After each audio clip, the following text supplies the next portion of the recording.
Alright, hello guys.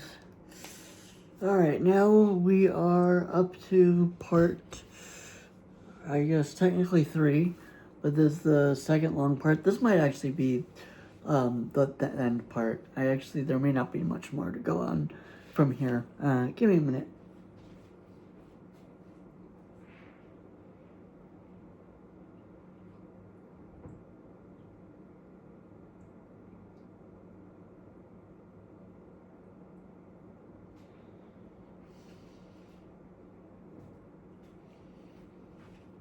Alright, I'm back. I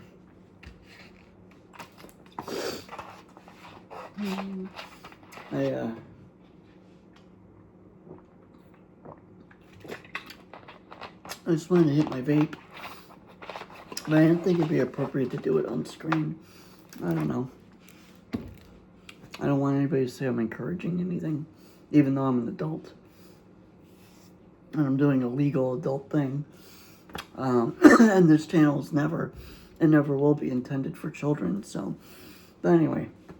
So this next thing, yeah, it's really fucked up, but we gotta talk about it.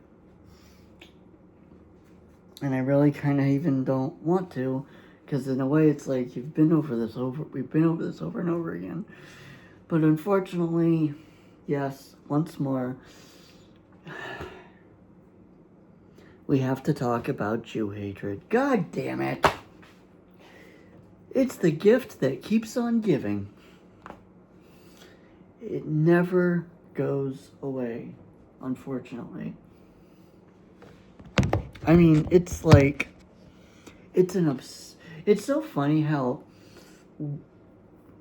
like, so funny how Jew haters, by the way, I'm gonna, just for the ease of conversation, I'm gonna use the term anti-Semites throughout this video, just for ease of term, because I don't want to stop and say Jew hater every single time, but I just want to make it like known, at least in advance.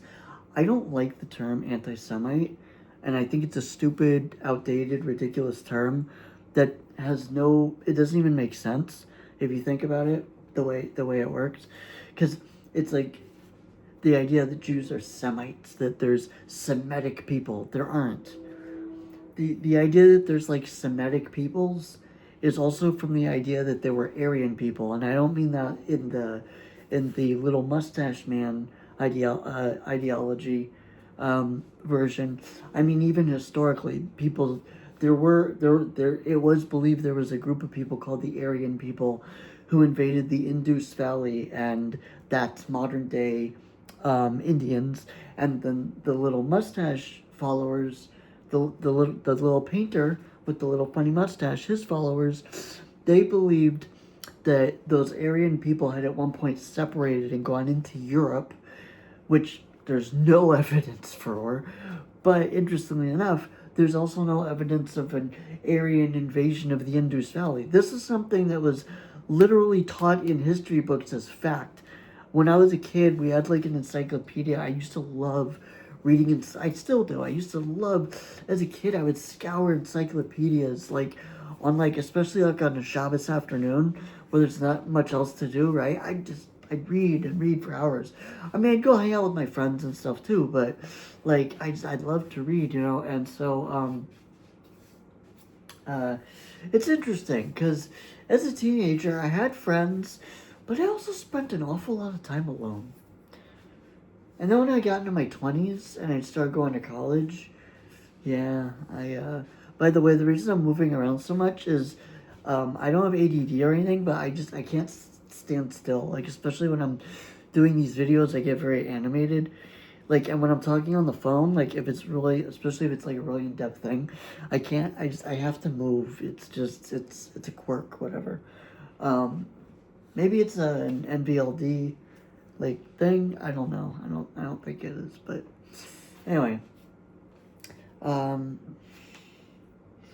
But yeah, I read in this one encyclopedia that we had in our home, and I read about it, that the Indus Valley was invaded by the Aryans, and then they really established their culture, which is now modern Indian culture. And then later on, I learned that the Nazis, which, by the way, no historians even ever said this, like, the Nazis just got this from, like, weird, like racist, occult, like, um, like, like theosophist sort of weird, like, left-hand path, like, you know, weird occult Satanist type people. And and that's where he you know, that kind of dark occultish new age sort of thinking, and that's where he got this from, this idea that the Aryans moved out from India and up into Europe and then became the German people. Really? Then why are they white and Christian and not brown and Hindu? I mean, it makes no sense whatsoever. By the way, the Nazis loved Hinduism. They actually respected the Hindu people, believe it or not. Because in a way they viewed the Hindus as kind of being their ancestors. Which is really weird, right? For people who are literally the face of white supremacy, and I don't mean like, oh, everything is white supremacy. No, I mean like literal textbook definition of white supremacy. And which are the schmatzis, and that they think that they honor brown people in India because they view them in some weird ways they're genetic proto-ancestors. See, I told you this video was going to get into some weird... I didn't even know we were going to get into that territory. But there you go. Again, the gift that keeps on giving. So, we got to bring it back to the main topic. Where's the common thread? Jew hatred. Okay, bam. We're back on track, unfortunately. Okay, so... there are many shades of Jew hatred, and especially on social media and across the internet. I can name right off the bat several. I could name at least 3 dyed in the wool, like at this point, like unapologetic, like nobody would debate, and they would not, and they would have no problem accepting upon themselves the label of anti-Semite or Jew hater. I could give you the name of 3 content creators that do that. Number 1 is going to be the most famous one, of course, the one we all know and love, who's always in the news, who, at this point, I don't even see him as a threat. I mean, he is a threat because of the toxic, poisonous, racist, you know, Jew-hating, fucking homophobic garbage that comes out of his mouth. Misogynistic. I mean, he's horrible. He's a horrible person. But, I mean, just like, you know, I just view him as like a little joke at this point. He's just like a little clown. Like, you look at him, and who are we talking about? Of course, my man. Not really. Nick Fuentes. Now, it was a tie for me between Nick Fuentes and Richard Spencer, but Richard Spencer is not really so much of a YouTube personality, really. Sorry. I think that came out as a YouTube personality so much. So that's why I didn't use him as my example. Yeah, there's him. There's Nick Fuentes. And then there's 2 others, who I've actually never talked about officially on this page. But I will, because they need to be called out. When it comes to these, content people. Actually, you know who would have been another good contender for Nick Fuentes for number 1, just because he's so famous, would be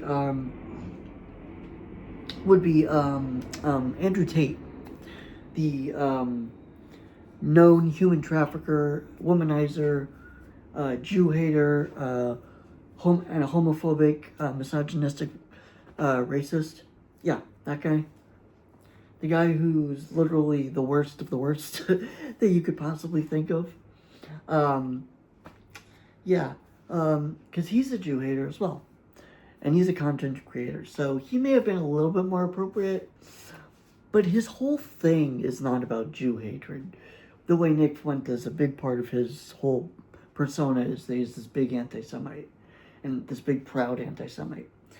So, which is the reason I say he's a weird, silly little guy. He keeps flipping. He's so bizarre. Like one week he's like, "I love Israel. I know you guys think I'm crazy for this one, but I love Israel." The next day, "I hate Israel. Israel controls the U.S. government." Then the next day he's like, "I love Donald Trump. I know you guys the way he feels about Israel. Trust me, I hear you, but hear me out. The Donald is the man." Okay, and then the next day he's like, "I fucking hate Donald Trump. He's in the pocket of the Jews." He's like, it's you never know what day he's gonna be. He's nuts.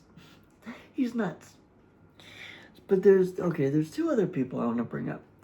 There's this one guy, and his internet name is Rathbone, spelled Rathbone. One word, Rathbone. Which, okay. Now, first of all, when you look at this guy, he looks like, you know what, like, your uncle would look like if he just, like, stepped out of the woods one day, out of his swastika-covered shack in the woods, and just went, "You know what? I'm gonna make a YouTube channel." Yeah.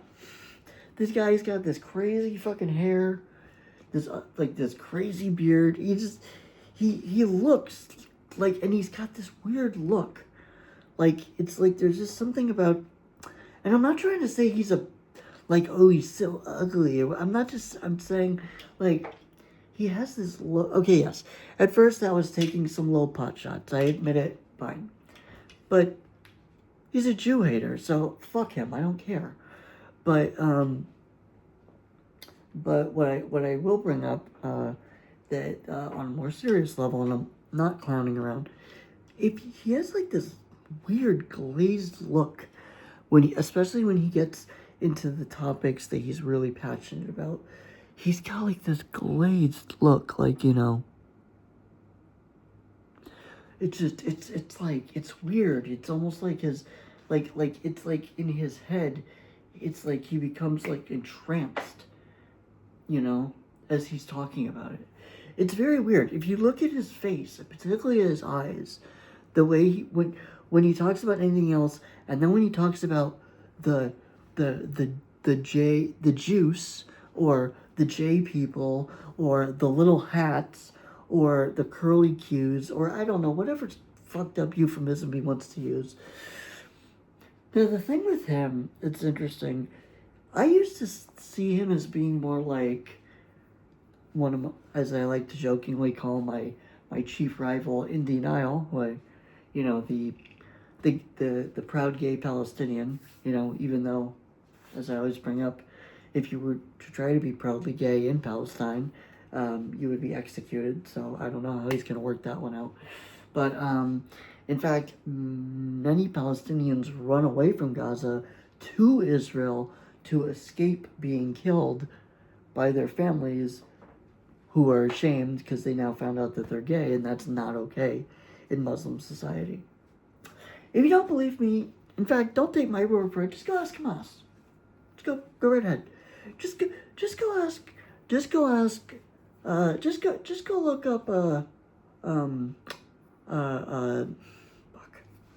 Sinwar. Just go look up about Sinwar. Go look up. What warm, fuzzy feelings he felt for gay people. Being that he killed a top Hamas official who was openly gay, until one time he was in Israeli prison together with Sinwar, and Sinwar strangled him to death because Sinwar found out there's a guy in Hamas who's very open about being gay, and Sinwar went, "What? Hashtag not in my Hamas." So, but we've gone over that a bajillion times. In fact, right there, I just gave it more attention than it deserved. But I used to view Rathbone as like that guy. Just one of these crazed anti-Zionist people. But, like, who, at the end of the day, like, really is not, at the end of the day, he's not actually an anti-Semite. He really doesn't hate Jewish people, or he doesn't he doesn't try to vilify the Jewish religion. He just hates Zionism and the state of Israel, which, again, often, especially when it comes to people who are not Jewish, very often it turns into anti-Semitism. Like the famous story that there was a candidate who was meeting with the Satmar Rav, and everybody thought the Satmar Rav would come out with this glowing endorsement for this guy, particularly because this guy is super anti-Zionist. And they asked him, like, why don't you support him? He's so anti-Israel. You're anti-Israel. And the Satmar Rebbe said, because, and this bears out to be true, when it's Jews that are anti-Zionist, like particularly when it's Orthodox Jews, they're coming at it from a Torah Jewish perspective. A flawed, incorrect perspective, mind you, but generally we can all at least agree, even though it's flawed, it is a Torah-based concept of why they think that. They're certainly not coming at it as haters of Jews, given that not only are they Jews, but they're like the Jewiest Jews you could ever imagine. So, what they're coming at it from, well, we're not going to get into that because that's not the purpose of this video. But but anyway, but back to talking about this guy. I thought he was coming at it from that perspective, because even though it often blurs, there is technically a separation between Zionism, anti-Zionism, and Jew hatred and anti-Semitism. Now, I know people would love to take this and go, see, there's a Jew that said, okay, let me explain. On the theoretical level, yes, there is a difference, because Zionism particularly was founded as a political movement originally, but is based in ancient, genetic, historical, archaeological, like, you could really sink your teeth into it, historical connection to a particular land and place. Like, if the Jewish people don't belong to the land of Israel, why have we literally prayed in Hebrew for the restoration of Jerusalem and our return to the land of Israel 3 times a day, every single day, for the last 2,500 years? And then we just, but we have no connection whatsoever. No connection. It's just all in our heads. We have zero connection to the land of Israel. What about all the ancient Hebrew scriptures and writings and artifacts, and like at this point they've pretty much proven the existence of biblical figures like King David. They say that it's different than the Torah version, than the Tanakh depiction of King David, but they do say at this point that yes, there was a King David and a King Solomon, and nobody disputes that there was a Jewish temple on the Temple Mount, even though today I see all the time anti-Semites want to claim that it wasn't a Jewish temple, it was a Roman fortress. Okay, well, the problem with that is the Gospels. Jesus literally preached in the temple, and Jesus literally said, "This is the house of my Father," being that Christians believe he's the Son of God. I don't think that Jesus would have walked into a Roman fortress and said, "This is the house of my Father." So, but we're not getting into all that. But so there is a difference because because, you know, Zionism is the political manifestation of that. And there are different schools of Zionism, and different, you know, there's liberal Zionism. Of course, Indian Isle did a whole video of that. The liberal Zionists versus whatever it was. He said liberal Zionists versus honest Zionists. And in one of them, he had this ugly little thumbnail of this lady, this settler lady, who, you know what, to his credit, I've listened to her and the way she talks. She is a little nuts. I'll give him that credit. She is racist. She hates Arabs. She does. She just hates Arabs. Now, to credit the settlers, they live in Judea and Samaria, and they got put up with a lot of shit from the Arabs. Fine. But the way this lady talks, she is racist. She hates Arabs. She hates them for not being Jews. And that's fucked up. Because, like, when I talk about Israel and I advocate for Israel, I advocate for a multi-ethnic, multi-religious Israel. Yes, it's the homeland of the Jewish people, but that doesn't mean that only the Jewish people can live there, and that doesn't even mean that only the Jewish people can be citizens there. That's why I advocate for this concept of an Israeli identity, but not a Jewish identity. So to understand that Israeli and Jewish often are intertwined, but I think that there should be, I don't know, a movement or whatever, but to create this concept, to push this idea of an Israeli identity. So there's Israel, which is the homeland of the Jewish people, but it is Israel, and within Israel and within Israelis, there are the Jews who are the indigenous inhabitants of the land, but there are also Arabs, Muslim Arabs, and Christian Arabs who live there with the Jews and co-rule with the Jews. There are Arabs on the Supreme Court of Israel, and then people call Israel apartheid. Like a Muslim Arab Supreme Court judge put a Jewish Prime Minister, Ehud Omar, in prison for his laundering money, for his fraud. And then they call Israel an apartheid state. Makes no sense. But with anti-Semitism and Jew hatred, little does. But so yes, although technically anti-Zionism and Jew hatred on a theoretical level are not exactly the same thing, when it comes into play, like practically, they almost always intersect. And this gentleman, Rathbone, is a good example of that, because more and more of his videos now are attacking the Gemara, attacking the Talmud as this evil satanic book. I mean, literally, I saw one of the thumbnails for his video. I didn't even watch it because I don't even have the stomach for it. But one of his videos was, it said, "Jews catching pennies, LOL, no way this is real." And it's just, he's just completely just decided to totally just become a full-blown anti-Semite at this point. And then the other gentleman I'm going to talk about is a guy named Arthur Quan Lee. He is I guess he's American. He is a super, I want to say Christian nationalist.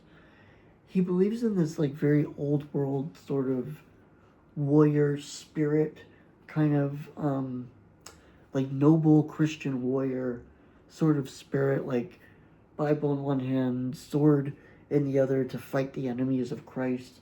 That's sort of a Christian persona. That's sort of his thing. And he hates us. Oh my God, does he hate us? I mean, you think Rathbone is bad, and his stuff's pretty bad. But this guy, he literally came out with a video. He's actually now come out with 2 videos based on this at this point, literally accusing us of the classic, like people say that the genocide accusation is modern day blood libel, and that is true in the political sense, but This guy, Arthur Quanley, he talks about us. He literally believes in the medieval, ancient, classic version of it. Like literally believes that we kidnap Christian babies and torture them and kill them and drink their blood on Passover. And at the end of his blood libel video, he literally says, around the holiday of Passover, make sure to keep your children, an eye on your children, because they're at risk from the evil demonic Jews.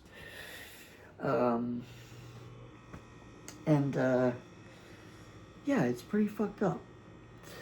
Now, I made a response to him, and of course, being the fucking coward that he is, like most of these fucking anti-Semites and these people, they're so tough online, but then you push or you just challenge them just a little bit and suddenly they become, oh, I'm a victim, or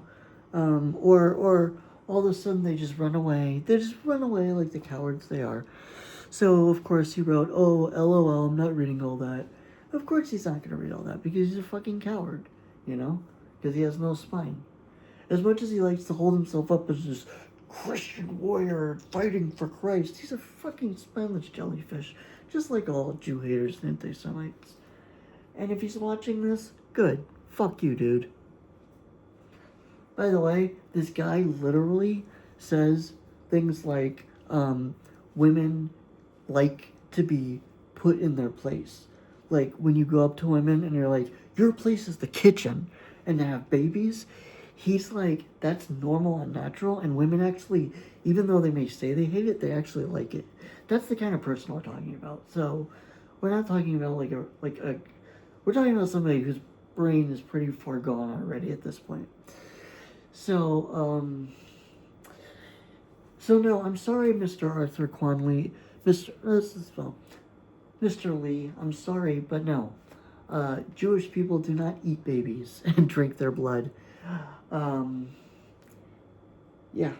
First of all, we're forbidden in our religion from consuming any blood. Particularly animal blood. You ever wonder why kosher... Well, you probably don't eat kosher meat because you think it's made of Christian babies or some fucked up shit, right? Kosher meat, though, is so salty because it has to have all the blood removed from the meat before it can be consumed, because it's forbidden for Jews for us to consume blood. Okay? So there's that. But that's sort of almost on a kind of technical, ritualistic level. But let's talk on a more moral level.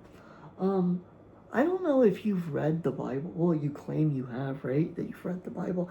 Of course, he doesn't think that we have anything to do with King David or, the Jews of the Bible. No, he thinks that we're actually descendants of the ancient worshippers of the gods Molech and Baal, the people who would literally cast their children to the fire, to this giant bull god, and would fuck each other and would I think I'm pretty sure before Baal people would literally shit in front of it and then smear it on each other. They were gross savage people.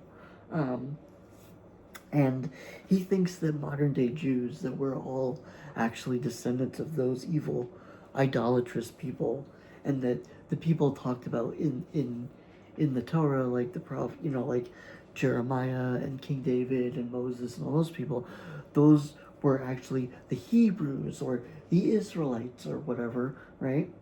And the Jews it's really funny. They'll even sometimes separate between the Israelites and the Judeans, and they'll try to cast the Judeans as these as being either these Moloch, let's say Moloch, but it's Molech in Hebrew, or these Baal, which in Hebrew it's the same Baal, the same word. These Baal or Molech, worshippers who sacrificed children and fucked each other in front of their idols and everything I just described. They'll either think that the Judeans adopted that religion and followed them, or they'll think that somehow those people became the Judeans like maybe through intermarriage or whatever. But the point is that in this version of the theory, they think the Israelites were the good people. So like Jesus, Moses, King David, all of the people that followed them, all the good people, those were Israelites. Then the Judeans were the evil demonic people who served Molech and Baal. And yeah, so they think either that the Judeans were part of the Jews, but they adopted this evil practice and became evil against the good, godly Israelites. And they use the idea that large portions of Judea and Samaria, or no, I'm sorry, in ancient Israel, large portions of ancient Israel wound up splitting when there were kings that imposed idolatry, like the wicked kings in the Bible, like kings Ahav or Ahab in English, and like his wicked wife, I forget what her name in Hebrew is, but in English it's Jezebel, this evil demonic woman who had the prophets murdered. I think there's even a medrash in the Talmud and the Gemara that says that she even bathed in their blood. She was an evil, demonic woman. Again, not demonic in the Christian perspective, but I mean demonic in that she was evil. Not that she was literally possessed by the devil in the Christian version, because the Jewish version is very different. But yeah, on a moral level, Mr. Lee, we don't believe in murder, okay? But all these racist, crazy theories are put out because the whole idea of it is to separate the Jews from, and Jewish people, us, from our history, because since they're Christians, they have to do that. They have to justify, because they can't vilify Christ, right? And they can't vilify the New Testament because they're Christians, right? Or at least they claim to be, and they claim their ideology and their fucked up version of theology is Christian based. So they can't obviously vilify Jesus. So what they have to then do is they have to do these weird, bizarre mental gymnastics where they have to read all this bizarre, like, anti-Semitic, like weird fringe cult stuff and New Age bullshit and all these weirdo side people, like these weird cranks that have written, like the guy that wrote the book about ancient aliens, you know, that built the ancient alien astronauts built the pyramids, or told the Egyptians how to build the pyramids, or which by the way, this guy believes. This guy believes all that. Like every crazy, fucked up conspiracy theory that exists, Mr. Arthur Quan Lee, he believes all of it. He believes every single one of them. He's like, if you watch his video about where he explains the way he views Jesus, you realize, oh, this guy is like coming from somewhere. Wow. Okay, I mean, wow. Okay, but so the whole idea here is because they need to hate and vilify the Jewish people, but they have a problem because the Jewish people are Jesus people, and they can't vilify Jesus. So they have to do everything possible to find any sort of angle, no matter how weird or fringe or bizarre that it is. They have to find it so that they can separate Jews, modern day Jewish people, from their biblical roots, so that they can then justify hating and persecuting them. Because otherwise, it's like, how can you worship a Jewish Messiah and have a Jewish Savior and then hate the Jewish people? You know? And now you know, and they'll argue, well, what about like in the New Testament where Jesus says, oh, you Jews are of your father the devil. Yeah, but the thing is, they're taking that out of context. Jesus didn't literally mean that against all Jewish people, like, forever, and, you know, that exist. What about the people that were Jews that converted, that became Christians? Did he mean that against them? Because they, at least in Jesus' lifetime, didn't see themselves as Christians. They saw themselves as Jews. Of course, you know, in their fucked up version of things, they'll probably say, no, they saw themselves as distinct as Christians, and that they went from evil demonic Jew to saved, or whatever, you know. They have so many weird, bizarre takes on this.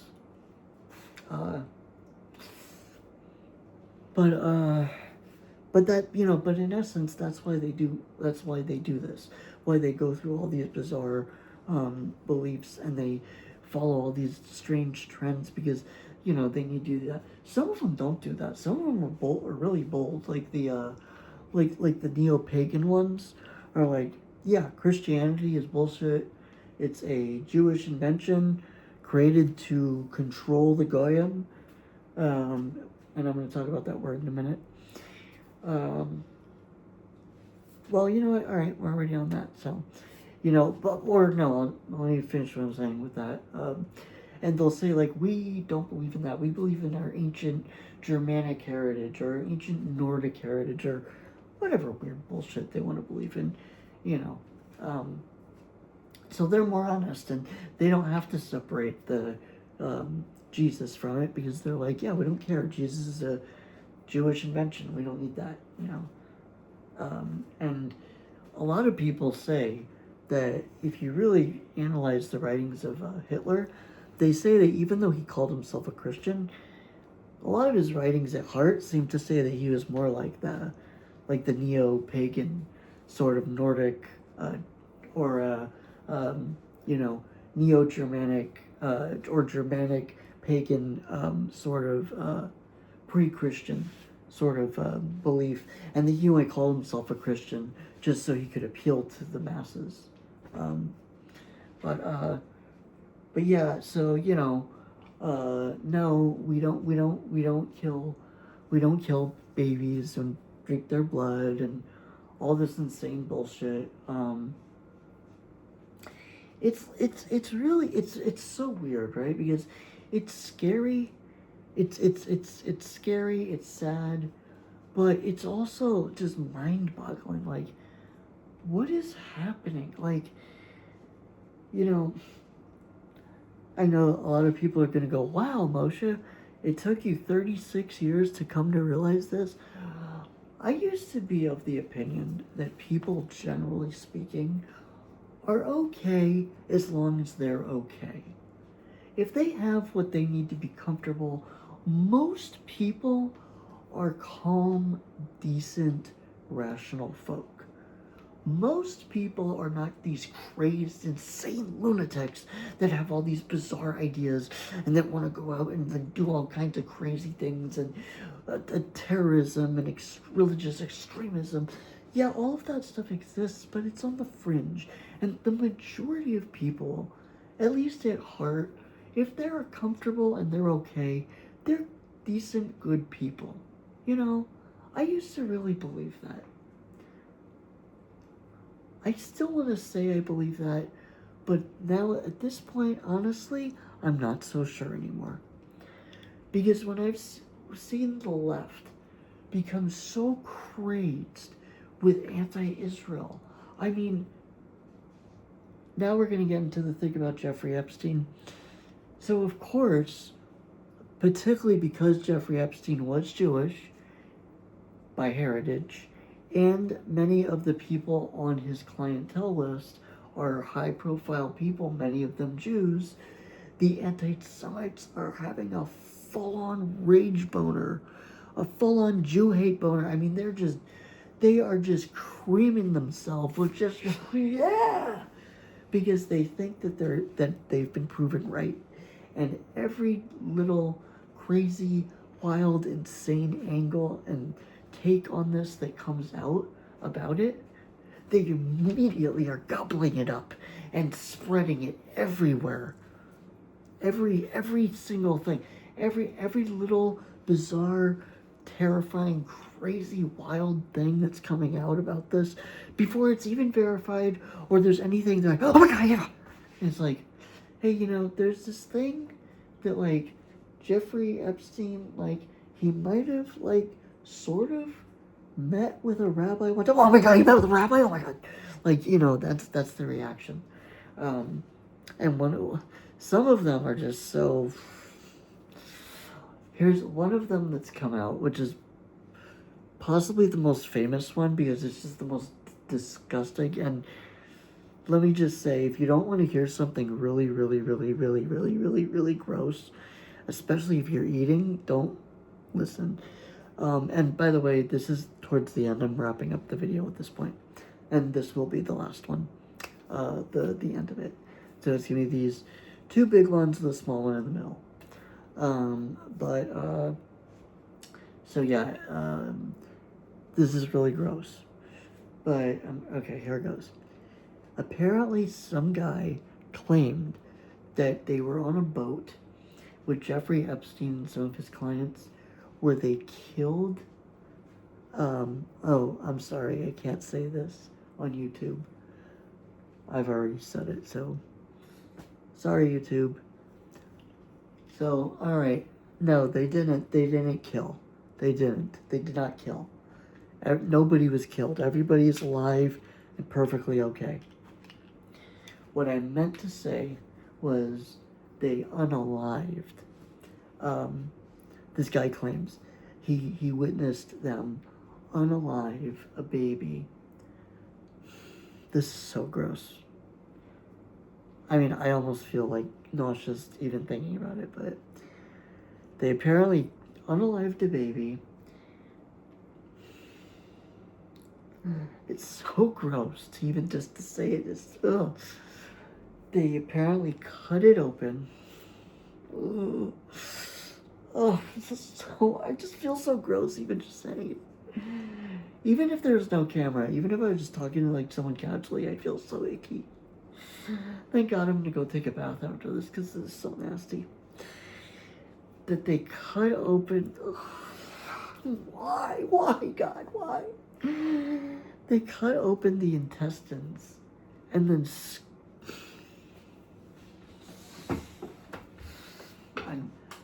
I'm not being dramatic. This really is hard to get through.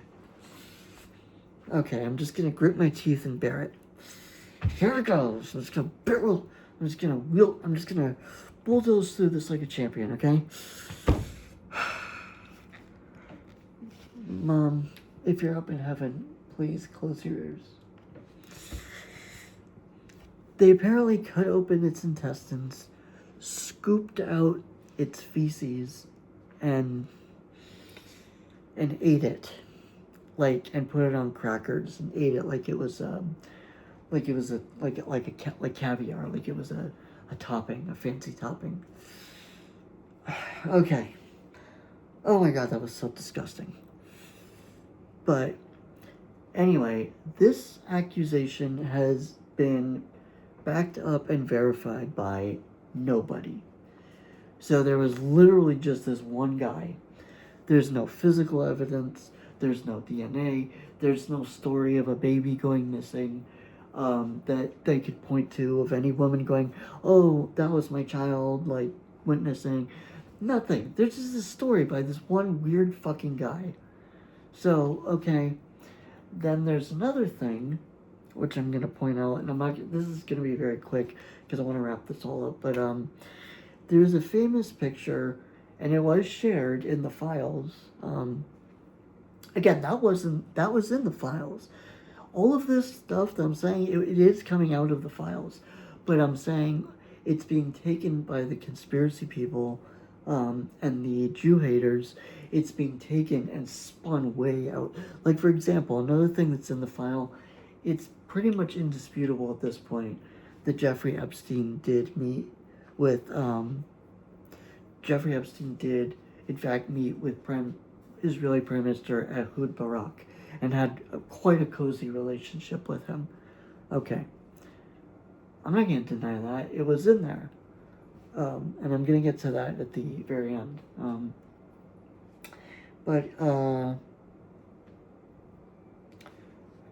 But yeah, so there's this other picture, and what it is it's an image of like turkeys, like frozen turkeys, right?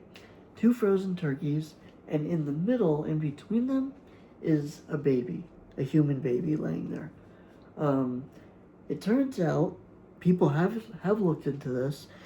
What it was is there was an artist who was doing some sort of like a art piece.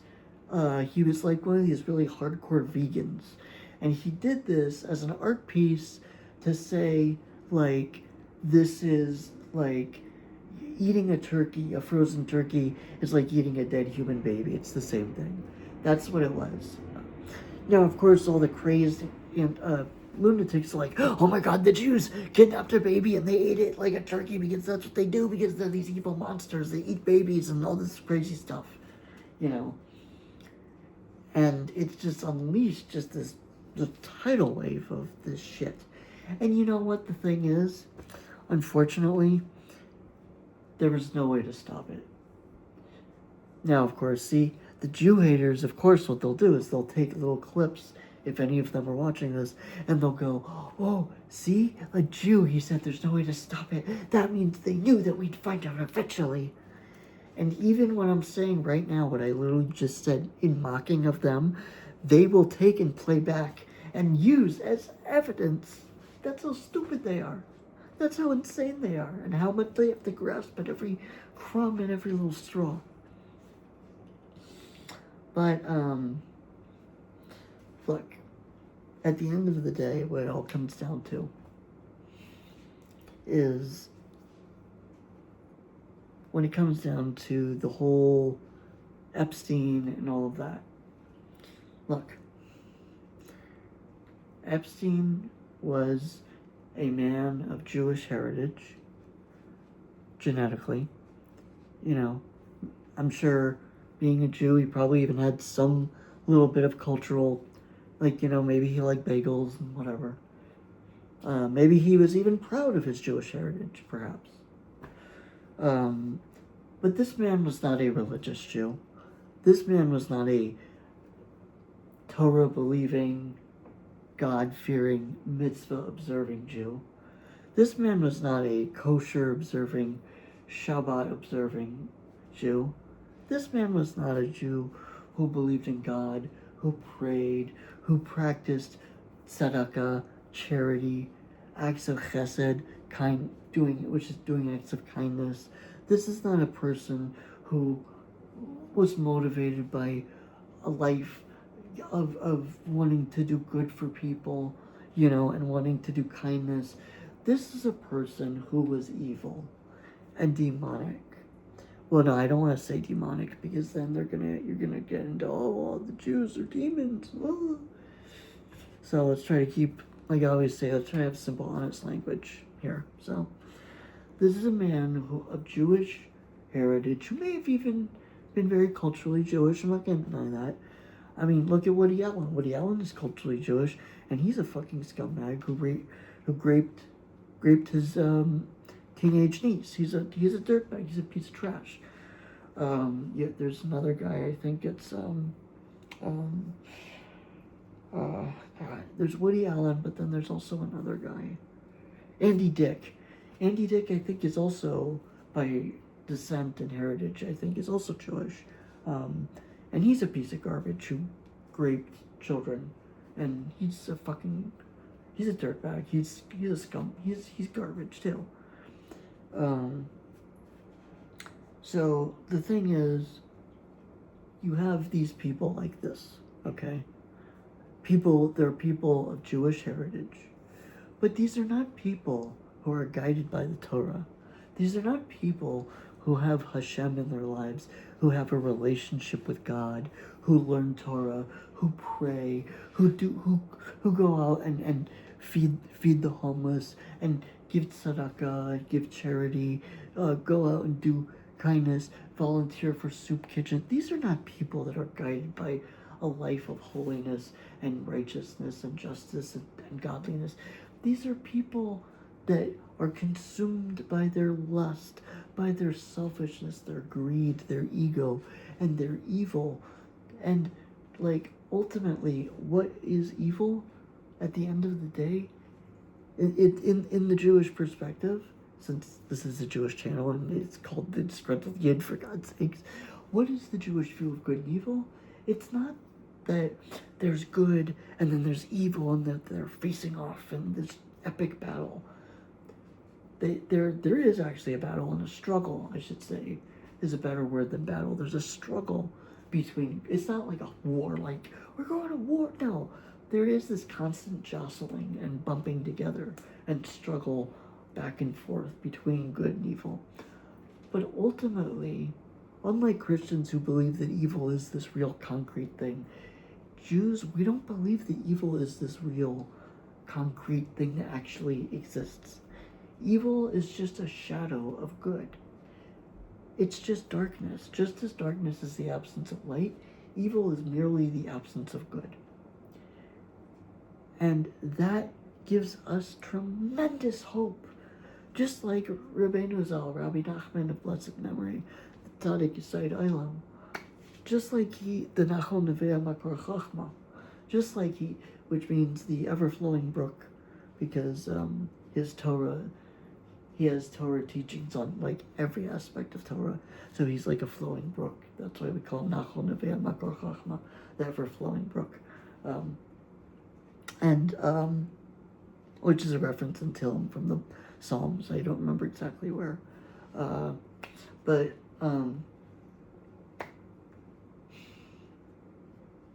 oh yeah, like Rabbi Nachman famously said, there is no such thing as despair, and there is real hope. There is no such thing as despair because evil isn't real. It is real. Its ramifications are real. Its effects are real. Its influence and the consequences of it, yes, are very real. I'm not saying that evil is an illusion. No. Evil is real, but it's not concrete. It's not real on. It is real, but it's not real on like the steel, ironclad concrete level, because ultimately it's simply the lack of good, which is real, which is a real thing, which does exist, which has actual real reality, because ultimately the only real reality is God. And the whole point of all of existence is it goes back to the Torah, the Nevi'im, the prophets prophesy. The ultimate end of all is for man to ultimately come to a state of peace and unity where everyone will recognize, as the prophets say, and I'm sorry, I don't remember the exact verse, but the knowledge of God will cover the world as the waters cover the sea. Everyone will know God, and everyone will understand that all human beings are brother and sister, and will all be united as one under God. That ultimately is the goal, and the evil will be vanquished. And the evil really has nothing to stand on, because ultimately evil isn't real. It has no real substance. Its effects, yes, are real. Again, its consequences are real. We feel it. We suffer it.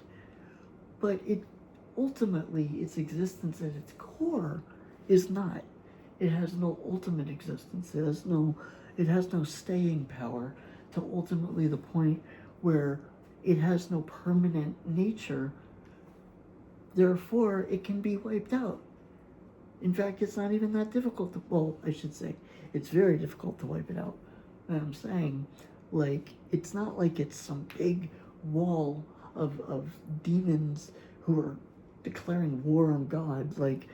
That wouldn't, in the Jewish way of thinking, that wouldn't even make sense. Because even if there was an army of demons and Satan and they came to fight God, God would literally just be like, okay, anyway, because God has all power. Satan has no power. You know what, in the Jewish view, to talk about Satan for really quickly, in the Jewish view, Satan is merely the tempter and the accuser. He comes again to man, to humans, to tempt them to sin, and then if they succumb, he then turns to their accuser, goes to God, and says, "Ha! See, they did it. They sinned." And then if they don't do tshuva, or they don't repent, and in Judaism, what is repentance? It's a 5-stage process. Acknowledging that a person sinned, feeling guilty for the sin, acknowledging one's feeling of guilt, admitting to God the sin, asking God's forgiveness for said sin, and finally, the next time the sin comes along as an opportunity, and they this time do overcome it, because they ask forgiveness. Maybe I should say it's a 6-stage process. So they acknowledge the sin, feel bad about the sin, admit the sin, ask forgiveness for the sin, and then vow not to do the sin again. So I guess that's the process of tshuva. Then I guess it's not really 6 because this is not really part of it. That's the whole process.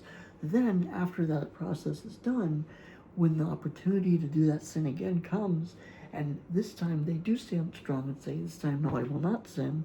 And then they're not only forgiven for the sin previously, but they even get a mitzvah.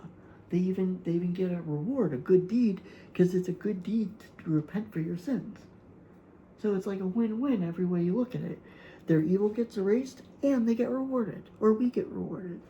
And by we, see, the anti-Semites and Jew haters will watch that and go, oh, by we, I bet he only means Jews. No, I mean humans, all human beings. That process of tshuva is not exclusive to the Jewish people. You don't believe me? Read Rav Kook. Read Rav Kook. He'll tell you. The process of tshuva is a universal gift from Hashem to all of humanity. All of humanity has the ability to do this. If you're a Jew, there are specific prayers and customs and ways, things that we do to go about that process. But if you're not Jewish, there's no reason that you can't do tshuva. If you're a Jew, if you're not Jewish, we don't believe that, we have the gift of tshuva and the goyim don't, because only we have it. And, that's another thing. The anti-Semites, these Jew haters, they think that we have this idea that we think that we're the chosen people and that we're better than other people, and that ultimately we just want to rule over other people and enslave them, and that we're so evil and we're so hateful of people that are not us that we even eat their children, literally eat their children, and we kill them and drink their blood, and we torture them, and we do all these things, and we worship idols, and we pray to the devil, and we do all these evil things, and that we have our hand in every evil, dark, twisted, satanic, evil, monstrous thing that's ever happened, that's happening and ever will happen, and that we're just this pervasive spiderweb of evil who just hold power over the world, and that all the world needs to rise up against the Jew and defeat them and liberate humanity, and, all of this Nazi style, sort of, I said Nazis, fuck it, I don't care. All this, style, this crazy garbage, which anybody that approaches anything with a calm, rational mind and is actually interested in actual evidence, real evidence, and using human reason and logic,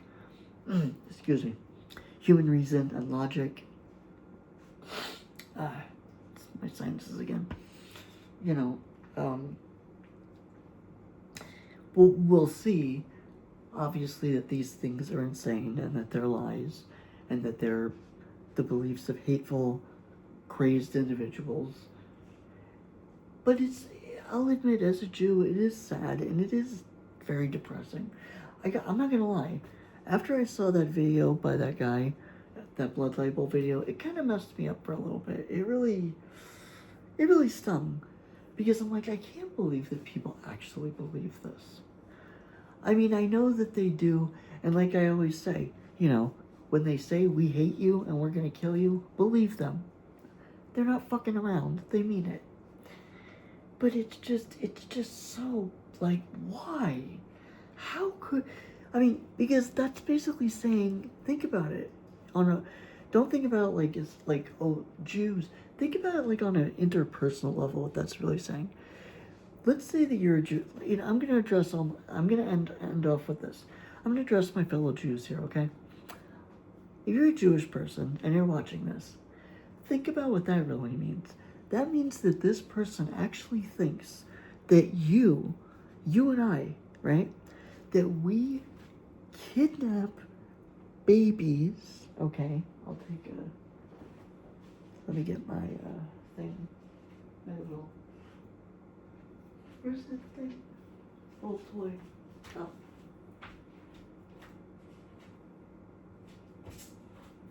I'll lighten things up a bit. Oh, okay. I thought maybe the video paused or something. They think that we take babies. They actually believe this.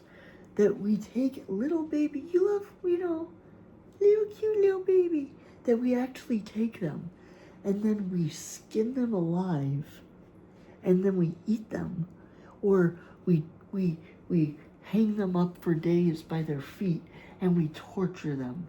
And by the way, these little the Jew haters will take these little sound bites and go, see, there's a Jew admitting it. And they believe that we like hang them up like meat, like cattle, and that we drink their blood, and that we then go and we pray to the devil, and that we fuck each other, and we shit in front of, because they believe we worship Baal and Molech, right? So that we take shits in front of statues, and we eat babies, and then we spread the feces all over. See, again, they're gonna take this, they're gonna go, see, he's admitting it. A Jew is admitting they're evil, right? Because that's how sick they are and how desperate they are. They believe it. They really believe it. I'm not joking. They actually think that that's real. That that's a real thing that happens. That you and I do it. And let me tell you something. When they say they believe it, they really do believe it. It's a threat. It is a threat. It's a huge threat. And I wanna point out that this tidal wave of Jew hatred, which has come out, and there was nothing that could have been done about it. No matter what would have been done or said, no matter how it would have been done, when the Epstein files came out, the anti-Semitism was going to happen. This was going to happen inevitably anyway. Do you know why? Because like I just said, they don't care if it's true or if it makes any sense or if there's any reason behind it. They just want to hate Jews. And they just love hating us so much that they'll just take anything as an excuse. And the proof of that is they hate us. When Hasidic Jews in New York, a lot of them that are on welfare, they hate us for being parasites sucking off society and taking welfare. But they also hate us for holding power and having all the money. So which is it? Are we poor, scum-sucking parasites, or are we powerful, rich people? It can't be both, because they think that we're a hive mind and that we all think exactly the same, right? So if that's true, then how could we be both simultaneously rich and powerful and out exclusively for our own interests, like they say, a Jew will do anything for a Jew, which is true. But that's not a bad thing. That should be true of all people. A good Christian should always want to do anything for a fellow Christian. And not to the exclusion of other people, but I'm saying, like, there's a family bond. Like, when it talks, by the way, in the Gemara, like in the Torah and stuff, about Jews doing stuff, and it says a Jew should do this if it's another Jew, it doesn't mean only if it's only for Jews, or because Jews are better and superior. No, it's because it's a family thing. All Jews are a family. It's to emphasize this concept that all Jews are family. Just like you would do anything for your family. And there are a lot of Christians and a lot of Muslims who feel that all Muslims are their brothers and sisters. In fact, in Islam and in many sects of Christianity, they literally call each other brother and sister. All the time they say, you are my brother in Christ. All the time you see Muslim men referring to women, hello sister, So this idea is not like, oh, the Jews, we all want to get together and rule over everyone that's not Jewish. And we see them as subhumans, and we'll even cannibalize them because we don't value their humanity at all. And, that we're these evil demonic. No, and that we only care about each other. No, it's that it's a familial thing. Just like you would care more about your brother if he called you in the middle of the night. It was like, hey man, like, I don't know, whatever happened. Like, let's say he got out of the Uber and I don't know, he has no money left in his account to call a new one. He's totally flat broke, and his phone's about to die. You need to come pick him up. If your brother, who you grew up with and you love, and I'm not saying like you're on the outside, let's say you're friends, right? Let's just say he was doing something, he can't drive because let's say he has some issue with driving, like maybe he has a stigmatism or whatever, and so he can't drive, and it's some crazy thing happened, whatever it is. Pick your scenario, you'd go help him out, right? But let's just say let's say your best friend in the whole world called you, right? But let's now say both happened. Let's say your best friend in the world called you because something similar happened to him and he needed you to pick him up. Or let's say that your brother, was lost in a bad part of town. And, okay, here's a good scenario. Let's say that your friend was drunk and you didn't want him getting behind a wheel, but your brother was unarmed in a very dangerous part of town. So what would your choice be? I would at least hope that your choice would be that you would go and help out your brother. And you would say, why? I mean, what about the guy? He's going to cause harm if he gets behind the wheel. Yeah, but that's not your problem. That's his problem. It's his decision to get behind a wheel, to drink and get behind the wheel. That's your stupid friend's decision. Now, of course, if it was reversed, and your friend was in imminent danger, and your brother was going to get behind a wheel, well then, obviously, it would be different. Because you could say, oh, what if it was like that? Yeah, but then the stakes are different. Because, well, they're different, but they're the same. The person that's in imminent danger is in imminent danger. The person making the stupid-ass decision is still free to make their own adult, grown-up, stupid-ass decision. But that's getting it all complicated. I mean, I just getting back to, so I'm acknowledging there's other scenarios, yes. But at the root of it, it comes down to you would be more inclined to help your brother, right? So that's what Jewish unity means. It doesn't mean superiority. And by the way, when we say that we're the chosen people, we don't mean that we think that God chose us to be better than others. No, it means that God gave us a responsibility to bear the Torah and the values and the morality of the Torah to the world, which the world has largely at this point accepted lots of our values. I mean, a lot, because that's why they call it the Judeo-Christian civilization. Now, I know that term is actually a more modern term, and you could say that the whole concept is more of a political invention than a reality. But without getting into all of that, at bare bones, the roots of Christianity are Jewish and Hebraic. And again, that's why the Christian anti-Semites have to completely make up all these crazy ideas, these racist, bizarre theories, which have no evidence whatsoever. They don't have any scientific evidence, no literary evidence, no artistic. They have zero evidence of any of these bizarre, crazy things they come up with. But they have to believe them because they have to decouple Jews from Jesus in order to justify their hatred of Jews, because otherwise they have to come face to face with the fact that their God, their God made flesh, their Savior, their Holy One, their one and only hope is a Jew. How can you have a Jewish Messiah and pray to a Jewish Savior and then hate the Jewish people? Did Jesus anywhere in the Torah ever denounce his Judaism? Did Jesus even one time anywhere ever say that the entirety of the Jewish people are evil? He may have said that anyone that doesn't accept him is evil. Fine. But that would have applied equally to Jews, Romans, Greeks, or anybody.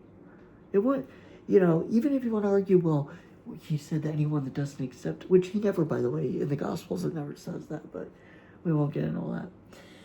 But even if you want to say that Jesus did say that if you don't accept me, you're evil, that still doesn't vilify just only the Jews.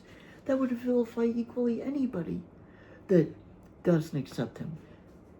He didn't single out the Jews and say, well, they don't accept me, and other people that don't accept me, they're wrong and they're going to go to hell too. But you should focus on these people.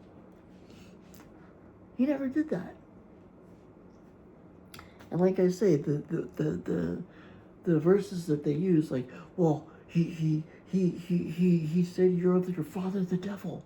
Yeah, he was talking about crooked people. He was talking specifically, I believe in this case, I might be a little bit wrong about this detail, so forgive me, but I believe he was talking about the moneylenders. He was talking about, and even, I believe he was talking about, no, actually, he was talking about the Sanhedrin, the Jewish elders. Yeah, because he viewed them as evil and corrupt, and said, you're of your father the devil. Yeah, because those people, the Sanhedrin, were evil. Even we believe that. Even in Judaism, in the Talmud, in the Gemara, we don't like the Sanhedrin of Jesus' time.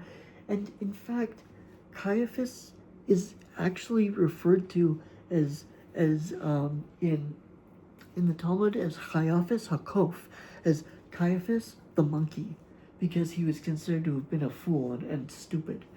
And we actually believe that he, being part of the Sadukim, the Zadokites, were actually an alien group that tried to infiltrate into the Jewish people and claim to be part of us.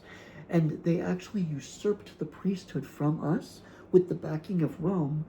And that's why the Sanhedrin at Jesus' time, that everyone always wants to hate and vilify and try to say that's the representatives of the Jews. Even if the evil things about the Sanhedrin, which the story falls apart in so many ways if you look at Rabbi Tovia Singer's videos where he talks about Christianity and Judaism and the polemics and the arguments between them.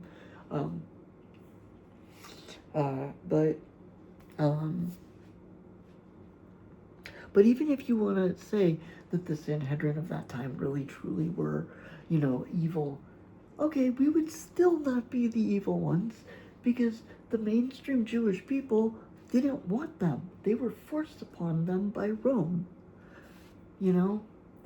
It's just, but the thing is, like, when you grow up in an extremist environment, or when you're someone like Arthur Kwan Lee, someone like him who has just, for whatever reason, has just been so, it seems to be that people become extremists because they're either raised in it and they don't know any better.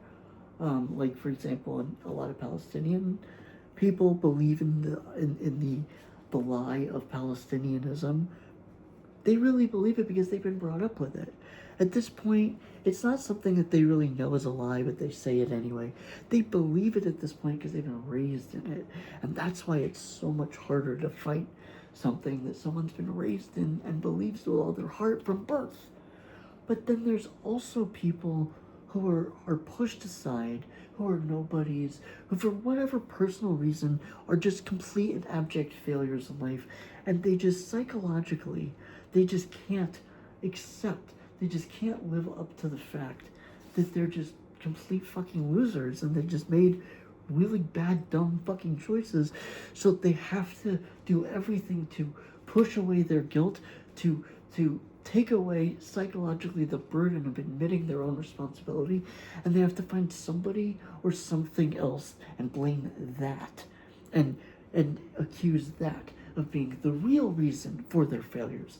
If you look at this guy, Arthur Kwan Lee, he's a perfect textbook example of this. He's a so-so mediocre painter. Okay, that's it.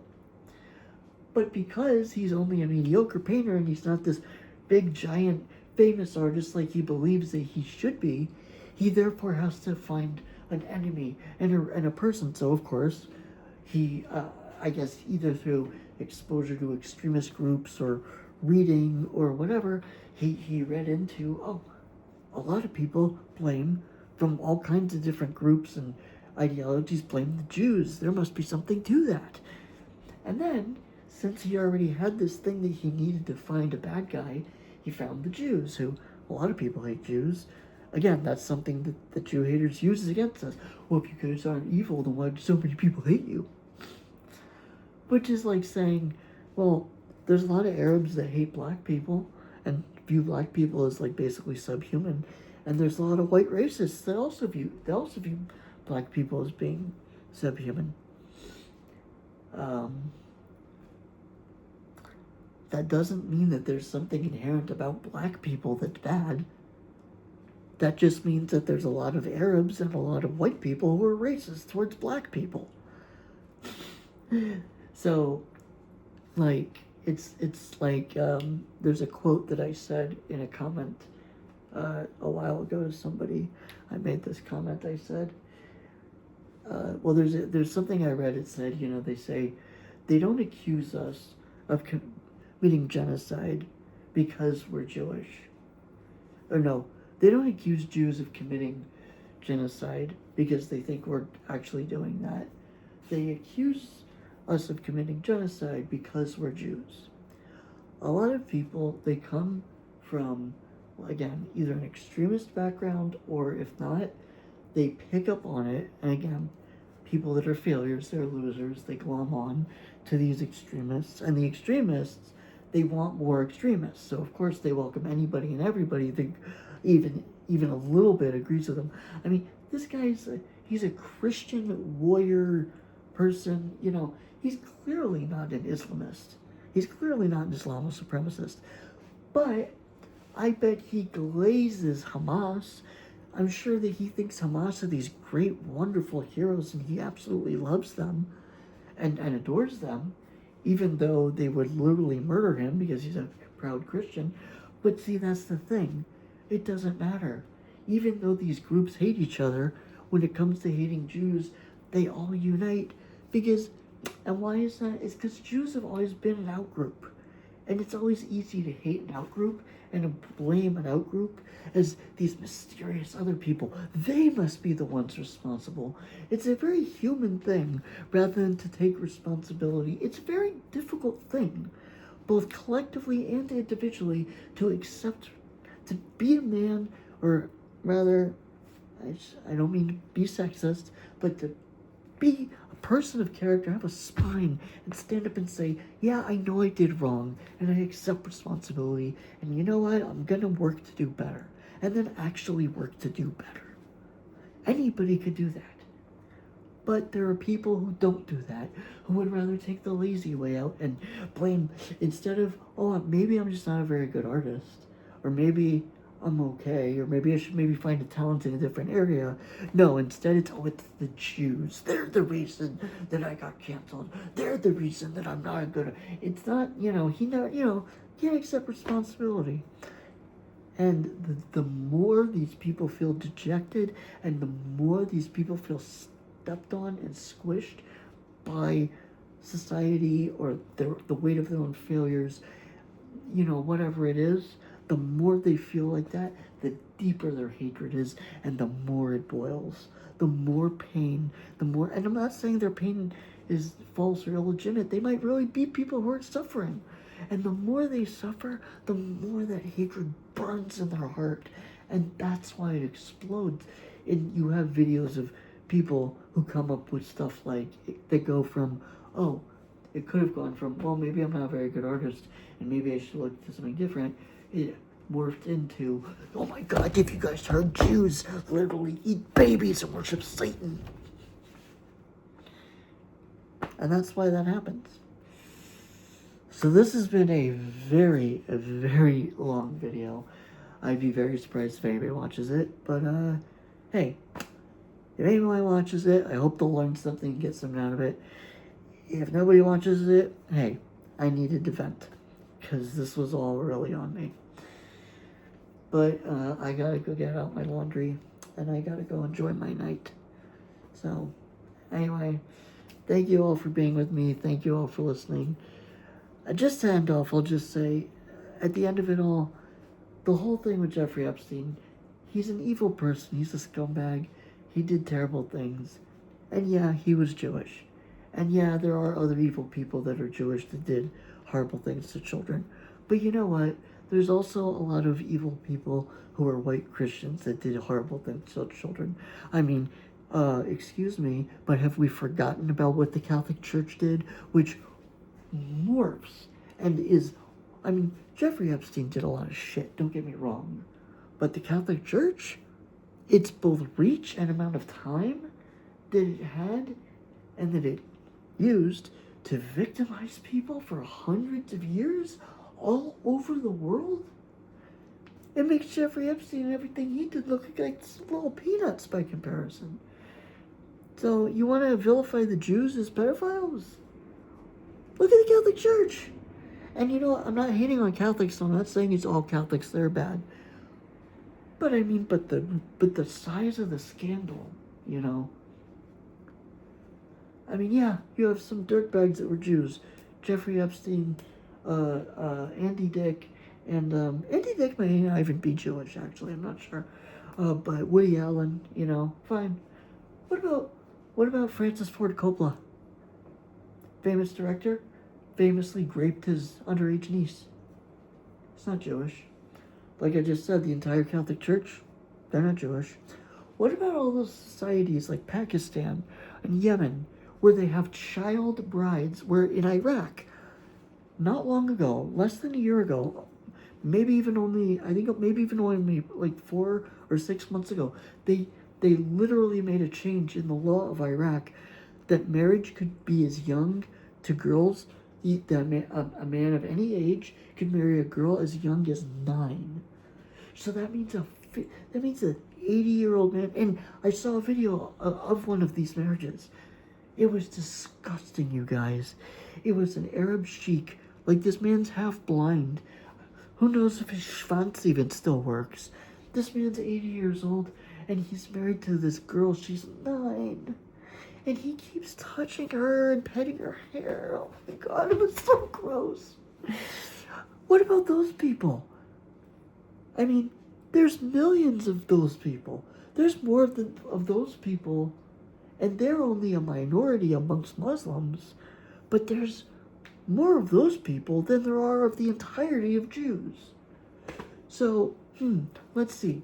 3 famous Jews that happen to be sexual predators who did terrible things to children versus the entire Catholic Church and all of these millions of Muslims, and I'm not saying it's all Muslims, I'm saying in Islamic societies where they're very extreme, like in Iran and now, like I mentioned, Iraq, or Yemen or Afghanistan, where child marriage is allowed and in fact even common, but they only want to focus on Jews, on the fact that there's 3 famous Jews, that they need to make up all these conspiracies, instead of looking at real sources where children are actually, truly being harmed on much larger scales. But no, they only are going to focus on the Jews. And I think,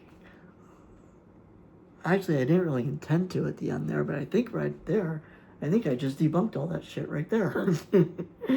I think I just blew it out of the water right there. There you go. Perfect ending. Perfect ending to a video. I just debunked all that shit. Anyway, this has been a very long and involved video, but it was on some really important topics that really needed discussing. And again, nobody's probably going to watch this because it's so long, but I'm glad I got it out there. I'm glad I got off my chest. So thank you all for being with me. And Muffin, thanks to you as well, wherever he is. I don't know where he is. I don't know where Muffin went, but okay. But I gotta get my laundry, and I gotta start out and enjoy my night. So thank you, everybody. Laila Tov, Shavua Tov, have a good week, and see you next one. Goodbye. Love y'all.